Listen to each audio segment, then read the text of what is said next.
حضرت موسیٰ علیہ السلام سے ایک آدمی نے درخواست کی کہ اسے جانوروں کی زبان سکھا دیں تاکہ وہ ان کی باہمی گفتگو سمجھ سکے۔ حضرت موسیٰ علیہ السلام نے فرمایا اس بات کو چھوڑ دے کیونکہ اس میں کئی خطرات پوشیدہ ہوتے ہیں۔ قاعدہ ہے کہ جس بات سے منع کیا جائے اس کی طرف رغبت اور بڑھتی ہے۔ عرض کرنے لگا سرکار آپ اللہ تعالیٰ کے نائب ہیں، میری استدعا قبول فرمائیں۔ حضرت موسیٰ علیہ السلام نے فرمایا یہ نہ ہو کہ کل تو پچھتائے کیونکہ تو یہ نہیں جانتا کہ تیرے لیے کون سی چیز بہتر ہے اور کون سی چیز مضر۔ بارگاہ الہی سے حکم ہوا اے موسیٰ علیہ السلام اس کی تمنا پوری کر دے۔ اس شخص نے کہا اچھا سارے جانوروں کی زبان نہ صحیح، صرف میرے گھریلو پالتو جانور کتے اور مرغ کی زبان سکھا دے۔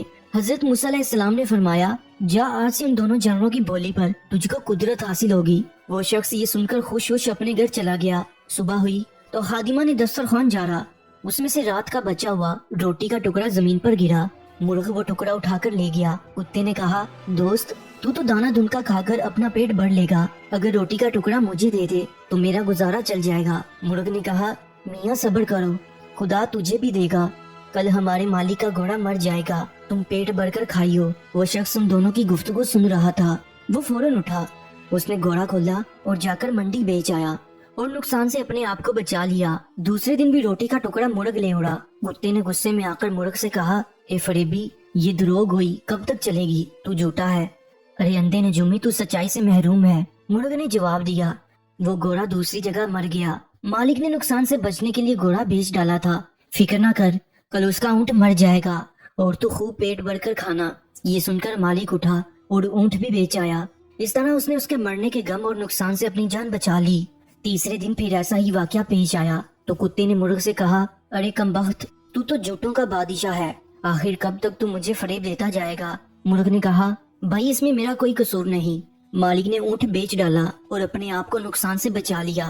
مرغ نے کتے کو تسلی دیتے ہوئے کہا فکر نہ کر، کل اس کا خچر مر جائے گا، اسے صرف کتے ہی کھا سکتے ہیں، تم بھی جی بڑھ کر کھانا۔ مالک نے جب یہ سنا تو اس نے خچر بھی فروخت کر دیا۔ مالک اپنی ہوشیاری پر بے حد خوش تھا کہ وہ یک کے بعد دیگرے 3 حادثوں سے بچ گیا اور کہنے لگا جب سے میں نے مرغ اور کتے کی زبان سیکھی ہے قضاء و قدر کا رخ پھیر دیا ہے۔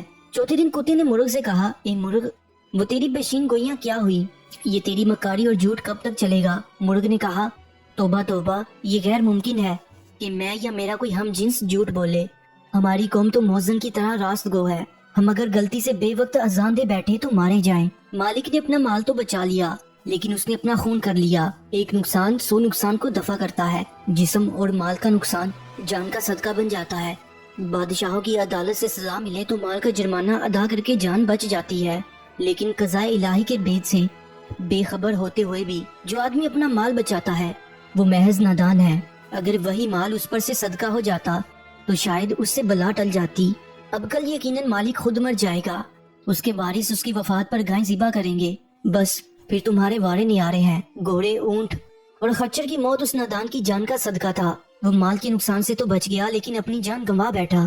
مالک مرغ کی باتیں غور سے سن رہا تھا، جب اس نے اپنی موت کی پیشین گوئی سنی تو مارے خوف کے تھر تھر کانپنے لگا، گرتا پڑتا حضرت موسیٰ علیہ السلام کی بارگاہ میں حاضر ہوا اور روتے ہوئے عرض کیا کہ خدا کے پیغمبر علیہ السلام میری دستگیری فرمائیے۔ حضرت موسیٰ علیہ السلام نے سن کر فرمایا کہ میں نے تمہیں کہا تھا اس ہوس کو چھوڑ دے کیونکہ اس میں کئی خطرات پوشیدہ ہیں، مگر تو نہ مانا۔ اے عزیزم اب تیر کمان سے نکل چکا ہے، اس کا لوٹ کر آنا فطرت کے خلاف ہے، اب میں تیرے لیے سلامتی ایمان کی دعا کر سکتا ہوں۔ یہ سن کر اس نوجوان کی طبیعت دفعتاً بگڑ گئی اور وہ کہہ کرنے لگا یہ اس کی قیم موت کی علامت تھی۔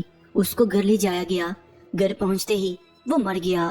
پیارے دوستو اس میں درس حیات یہ ہے کہ انسان کو نہ کسی بیماری میں مایوس ہونا چاہیے اور نہ ہی کسی مادی نقصان پر زیادہ غم کرنا چاہیے۔ ہر بیماری اور نقصان میں کوئی بید ہوتا ہے، جسم کی بیماری یا مال کا نقصان کسی بڑی مصیبت کا صدقہ بن جاتا ہے اور اس کو ٹال دیتا ہے۔ مزید سبق آموز کہانیوں کے لیے اس چینل کو ضرور سبسکرائب کر لیجیے گا۔ اپنا بہت زیادہ خیال رکھیں، انشاءاللہ ملتے ہیں کہ نئی کہانی کے ساتھ۔